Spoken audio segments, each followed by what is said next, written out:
Welcome back. The Senate Committee on Health has given the National Health Insurance Fund, NHIF, and the Ministry of Health 21 days to engage all the stakeholders to come up with a working report to be tabled back to the committee following the stalemate with the private hospitals. In the meantime, as temporary reprieve, the private sector stakeholders have agreed to continue rendering services to the public until the 30th of June. Helen Aura has that report. The goal to achieving universal health coverage is one that has been plagued with hurdles, with the latest stalemate between the private hospital sector and the National Health Insurance Fund. This is following the threat by private hospitals to boycott the fund, alleging that it does not favour private facilities, which meant those under the NHIF cover would not be served.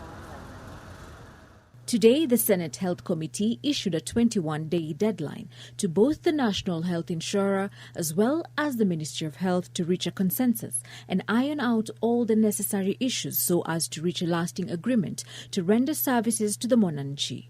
As discussed with the Ministry of Health and NHIF, all services will continue on the best rates until the 30th of June.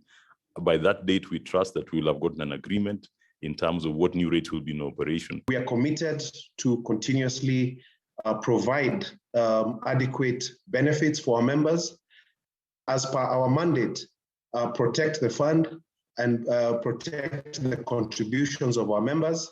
So we are committed to working together with all the stakeholders. The cost of treatment for various ailments, one of them being the cost of renal dialysis, has been a key issue, with the fund slashing the cost from $9,500 to $6,500 per session, which was brought to question as there has been a common agreement that no patient under the cover was to incur an extra out-of-pocket pay to pay for their dialysis treatment. As the patient mentioned earlier, that she has been struggling to pay for the third session.